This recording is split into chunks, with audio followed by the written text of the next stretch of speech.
बाबा जी की प्यारी सात संगत जी, आप सभी को प्यार भरी राधा स्वामी जी। संगत जी, जैसा कि हम सभी जानते हैं कि जब हमारी अवस्था बचपन की होती है, तब हमारे ऊपर इतनी जिम्मेदारियां नहीं होती। हम अपने माता पिता पर निर्भर होते हैं। हमारे ऊपर किसी तरह की कोई भी जिम्मेवारी नहीं होती। हमारा बचपन एक प्रकार से खेल कूद में ही चला जाता है। इसलिए तो कहा जाता है कि बचपन का जो समय होता है वह सबसे अच्छा होता है। ना कोई जिम्मेवारी, ना कोई परेशानी, केवल खेलना कूदना और अपने दोस्तों के साथ समय बिताना। उसके साथ जवानी आती है। जवानी में हमें बहुत कुछ सीखने को मिलता है, बहुत कुछ जानने को मिलता है। हमें समझ में आने लगता है कि हमें समाज में कैसे रहना है, कौन कौन से काम करने हैं, कौन कौन से काम हमें नहीं करने हैं, इसके बारे में हमें पता लगता है। बहुत सारी जानकारियां हमें समाज से हासिल होती हैं। बहुत कुछ हमें हमारे माता पिता से सीखने को मिलता है। उस समय हमारे अंदर एक अलग ही प्रकार की ऊर्जा होती है, एक शक्ति होती है जो हमें कुछ करने के लिए प्रेरित करती है। जवानी के समय में वह ऊर्जा सभी के अंदर होती है, लेकिन कुछ ही लोग होते हैं जो इस शक्ति को, इस ऊर्जा को एक सही मार्ग दे पाते हैं, एक सही रास्ता दिखा पाते हैं। नहीं तो हम में से बहुत ऐसे हैं इसको जाकर देखते हैं, इसे व्यर्थ गवा देते हैं। तो साथ संगत जी, जो जवानी का समय होता है वह समय मालिक की याद के लिए, मालिक की भक्ति के लिए, भजन बंदगी के लिए बहुत अच्छा माना गया है। क्योंकि संगत जी, जवानी में हमारे अंदर किसी चीज की कोई कमी नहीं होती। हमारे पास ऊर्जा का स्रोत होता है। हम किसी काम को इतनी देर तक कर लें, लेकिन हमें किसी तरह की कोई थकान नहीं होती। हमारे शरीर भी मजबूत होता है। उस समय हमारे सभी अंग अच्छे से विकसित हो जाते हैं। किसी तरह की बीमारी हमें तब नहीं होती, क्योंकि हमारा शरीर ऊर्जावान होता है। तब हम इसे कहीं पर भी लगा देते हैं, लेकिन हमारा शरीर थकता नहीं है। लेकिन जब बुढ़ापा आ जाता है तब तरह तरह की बीमारियां हमें लग जाती हैं। तरह तरह के रोग हमें परेशान करते हैं, जिसके कारण भजन सिमरन तो हमसे नहीं होता। हम अपना जीवन जाया करके चले जाते हैं। संगत जी, इसीलिए तो कहा गया है कि जवानी का समय मालिक को याद करने का है, सबसे उत्तम समय है। हम मालिक की भजन बंदगी अगर जवानी से ही शुरू कर ले, मालिक का नाम सिमरन जवानी से ही करना शुरू कर दे, तो मालिक हर पल हमारी संभाल करता है। हमारे हर एक निर्णय पर हमारे साथ होता है। हमें कभी भी गलत राह पर नहीं जाने देता। वह हमारे मार्गदर्शक बन जाता है। हमें हर तरह का मार्गदर्शन वह मालिक प्रदान करता है। और हर पल हमारे अंग संग सहाय रहता है। किसी चीज की कमी हमें नहीं रहने देता और उस समय हमें जितना चाहे भजन सिमरन कर सकते हैं और उस समय हमारी सूरत भी लग जाती है, रूह की भी चढ़ाई हो जाती है और किसी तरह की कोई भी शिकायत नहीं रहती। उस समय कहा जाए तो मालिक की कृपा हम पर अपार रहती है। लेकिन जो इस जवानी के समय को जाया करते हैं, व्यर्थ गवा देते हैं, उन्हें बुढ़ापे में एक मौका मिलता है कि वह नाम की कमाई करके उस मालिक में मिल जाएं, उससे मिलाप कर लें। लेकिन इस समय हमारा शरीर हमें जवाब दे देता है, वह हमारा साथ नहीं देता। तरह तरह की बीमारियां हमें लग जाती हैं, जिसके कारण हमारी बैठक हो जाती। तो साथ संगत जी ऐसे ही एक सत्संगी बुजुर्ग थे जिन्होंने जवानी में खूब मेहनत की, कमाई की, अच्छा घर बार बना लिया, अच्छा कारोबार खड़ा कर लिया, लेकिन वह नाम की कमाई से दूर रह गए। अगर उन्होंने उस समय नाम की कमाई की होती तो, शब्द की कमाई की होती तो वह सोने पर सुहागा जैसी बात होती। लेकिन उन्होंने केवल दुनिया में सब कुछ मिल जाए इसी बात पर ध्यान दिया और अपने परिवार के लिए, अपने बच्चों के लिए उन्होंने पूरी जिंदगी कड़ी मेहनत की। उन्हें हर एक सुविधा प्रदान की। उनकी एक बेटी थी और एक बेटा था और वह अपने बेटे से ज्यादा प्रेम करते थे।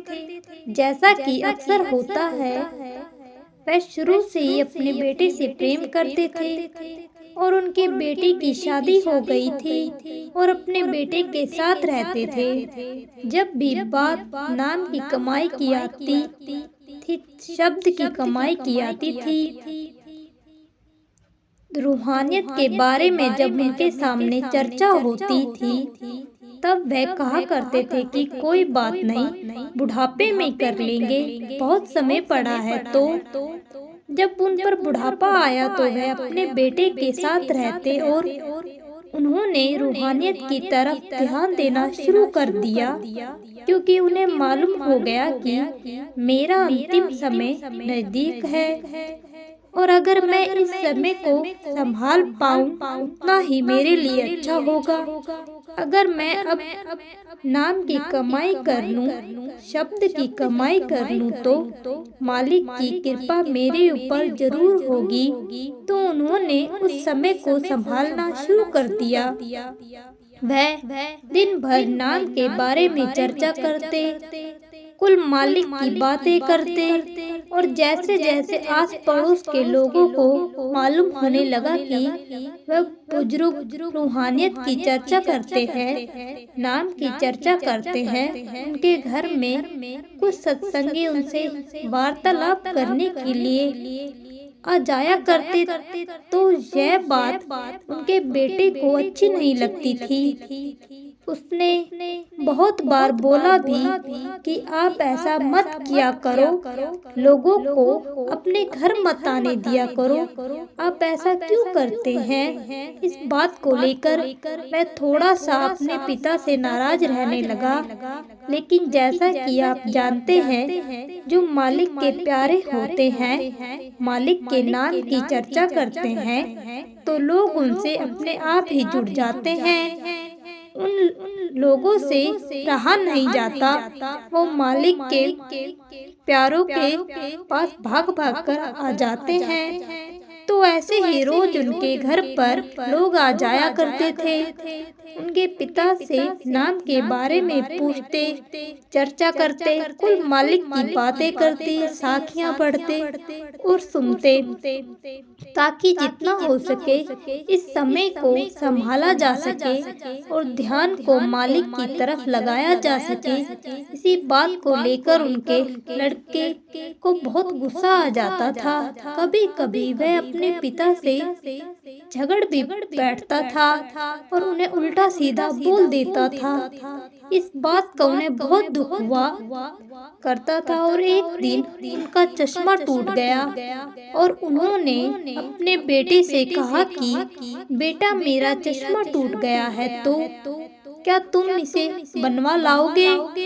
जब उन्होंने अपने टूटा हुआ चश्मा अपने बेटे के हाथ में रखा तो बेटे ने जोर से चश्मा फेंक दिया और कहा कि मेरे पास इतना समय नहीं है कि आपके चश्मे बनवाओ फिरूं, खुद बनवा लो। और इस बात को लेकर उसके पिता ने भी कह दिया कि क्या तुझे इसलिए मैंने इतना बड़ा किया था कि आज तो मेरे ही सामने बोल ले, मेरे ही सामने आवाज उठाए।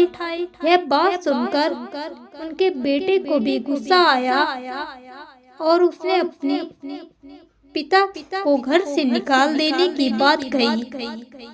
और जब यह बात कही तो उनके बेटे को पता लगा कि भैया पिताजी को घर से निकाल देंगे, तो उनकी बेटी तुरंत उनके पास आ गई और अपने पिता को अपने साथ ले गई और वह उसके साथ चले गए। और जब वह बेटी के घर पर गए तो साथ संगत जी वहाँ पर भी उनका मेल मिलाप कुछ ऐसे ही सत्संगी भाई से हो गया।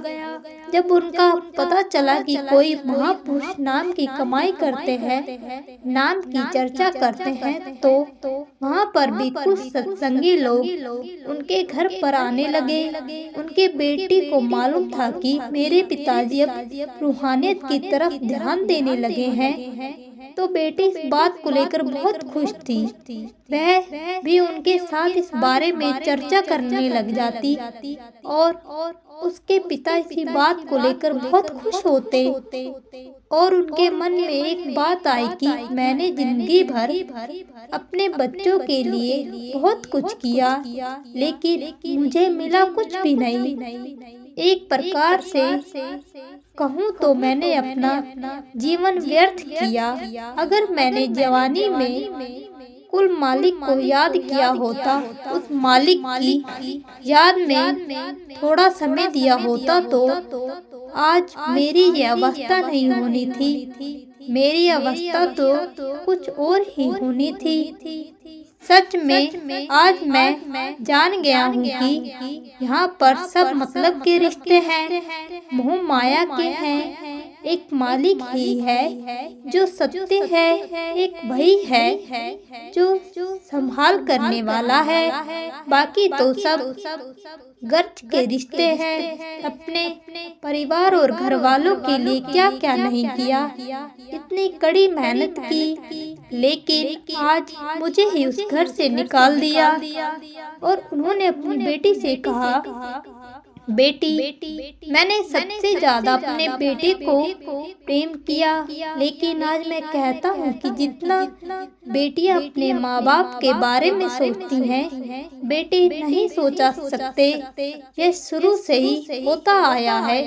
तो साथ संगत जी उनकी आंखों में आंसू आ गए कि मेरी बेटी ने मुझे संभाला है, मुझे अपने घर लेकर आई है। और उस समय उन्होंने अपनी बेटी को गले लगाया।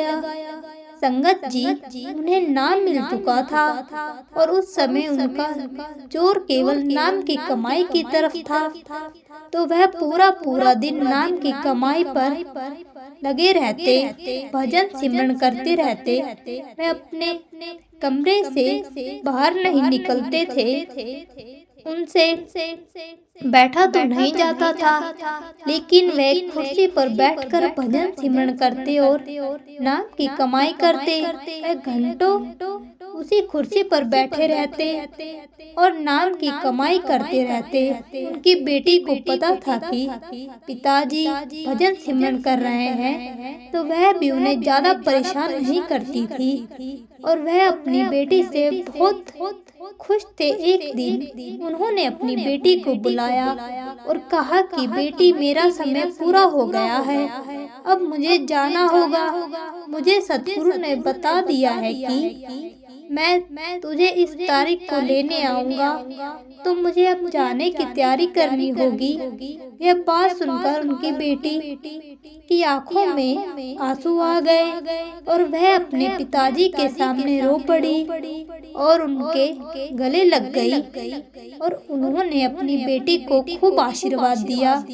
तो साध संगत जी ऐसे ही कुछ दिनों बाद वे कमरे से बाहर नहीं आए, अंदर ही कुर्सी पर बैठे रहे, क्योंकि संगत जी जब नाम के अभासी को पता चल जाता है कि मेरा अंतिम समय नजदीक है, तो वो ज्यादा से ज्यादा समय नाम सिमरन को देते हैं और एक पल भी व्यर्थ गंवाना नहीं चाहता। तो वह अपने कमरे से नहीं निकले, कुर्सी पर बैठे रहे। उनकी बेटी को पता चल गया कि आज बहुत समय हो गया है, लेकिन पिताजी अभी तक बाहर नहीं आए और जब तक देखने के लिए वह उनके कमरे में गई तो उनके पिताजी कुर्सी पर थे और उनके चेहरे पर मुस्कान थी, आंखों में आंसू थे, आंखें बंद थी और अपने ऐसे लग रहा था कि सतगुरु आए हैं और बड़े ही प्यार से उन्हें लेकर सचखंड चले गए हैं। और सतगुरु का वह स्वरूप देखकर उनकी आंखों में आंसू आ गए और इसीलिए उनके चेहरे पर ऐसी मुस्कुराहट है, तो ऐसे उनकी मृत्यु हुई नहीं। तो साध संगत जी, मृत्यु के समय से कौन मुस्कुराता है? मुस्कुराता तो केवल वही है जिसने नाम की कमाई की होती है, जो मालिक का प्यारा होता है, जिसने शब्द की कमाई की होती है और जिसने जीते जी मरकर देखा होता है। तो साध संगत जी, अक्सर यह देखा भी जाता है कि जिस व्यक्ति ने अपना पूरा जीवन दुनिया को दे दिया, दुनिया के कार्यों को दे दिया, नाम की नहीं, कि वह व्यक्ति मृत्यु के समय रोता है, चिल्लाता है, लेकिन जो व्यक्ति नाम के आभासी होते हैं, नाम की कमाई करने वाले होते हैं, वह तो मुस्कुराते हैं, क्योंकि उन्होंने सत्य को जान लिया होता है, उन्हें कोई तकलीफ नहीं होती। जैसा कि कबीर साहिब जी का कहना है, जिस मरने ते जग डरे, मेरे मरने आनंद मरने ही ते, पाइए पूर्ण परमान आनंद। तो संगत जी, साखी के साथ हम आपसे इजाजत लेते हैं। अगर आपको रूहानी साखियाँ सुनना अच्छा लगता है तो कृपया चैनल को सब्सक्राइब करें। राधा स्वामी जी।